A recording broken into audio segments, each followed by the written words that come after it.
Okay, let's talk about something really interesting. How do you actually teach someone to be an entrepreneur?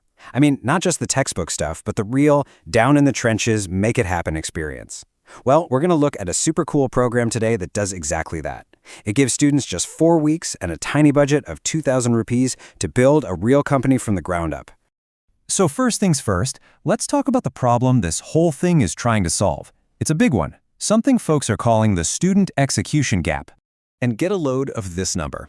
This is what we're up against. A staggering 95%. I mean, think about that. 95% of students graduate with absolutely zero real business exposure. They've got the theory down, sure, but when it comes to actually building something, managing money, dealing with customers under pressure, they've never done it.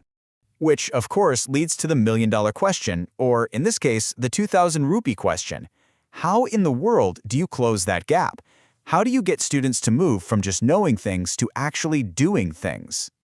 Well, the answer seems to be this: a really intense 4-week startup sprint. It's basically like a mini accelerator designed specifically for students and crammed into a single month.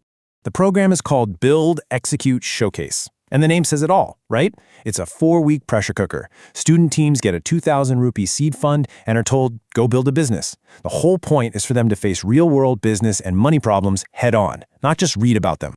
The whole thing is neatly broken down into 4 stages, one for each week. So let's walk through exactly how a simple idea becomes a real venture in just 30 days. You've got ideate, plan, execute, and showcase. It's a really clear, logical progression.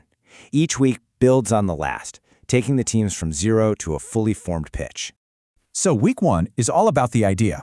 But it's not just brainstorming in a classroom. Students form teams, they pick a CEO and a CFO, and they actually have to go on what's called a problem hunt to find a real issue they can solve.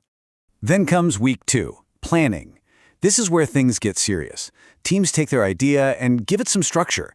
They learn to build a business model canvas, map out a detailed budget, and create a roadmap for how they're going to make it all happen. It's where the idea starts to look like a real business. All right, week 3. This is where the rubber really meets the road. The venture goes live. Teams are actually out there, buying their materials, selling their stuff, talking to real customers. And you know the designated CFO? They have to track every single rupee. We're talking receipts, the whole deal. This is when theory goes out the window.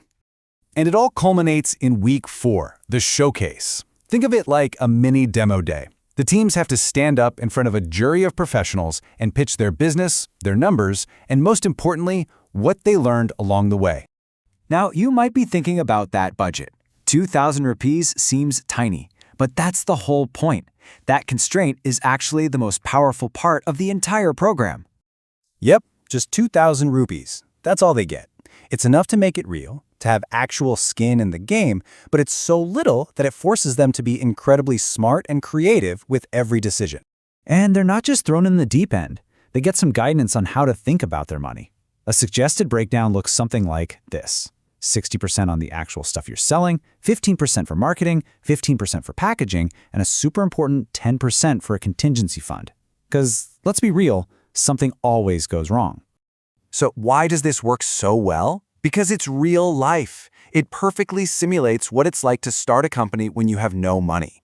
It forces you to be resourceful, it teaches you hardcore financial discipline, and it makes every choice feel high stakes.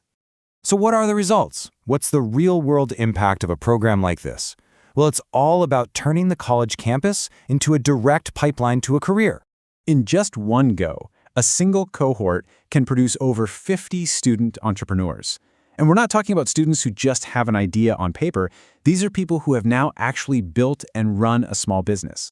And out of that cohort, you get more than 10 real micro-businesses that have been built and tested in the market. Some might fail, some might succeed, but every single one of them is a priceless learning experience. But maybe this is the most important outcome. 100% of the students who go through this walk away with practical, hands-on financial literacy. They've managed a budget, they've tracked expenses, they've lived a P&L statement. That's a skill they'll use for the rest of their lives, no matter what they do. So what's next? The big idea is to scale this up. And there's a clear list of what's needed. Some government support for policies and networking, a pretty small amount of funding per college, around 30 to 37,000 rupees, and getting industry mentors involved. The plan is to pilot it in a few colleges and then roll it out wider. I think this quote just sums it up perfectly. It's a simple recipe, right? Give a student a real problem, a hard deadline, and a tiny bit of cash, and just step back and watch what happens. They become entrepreneurs. And that really leaves us with this huge, exciting question, doesn't it? Just imagine, what if this wasn't just a one-off program? What if every single campus became an engine for innovation like this, turning out not just graduates with degrees, but real builders, creators, and problem solvers ready to take on the world?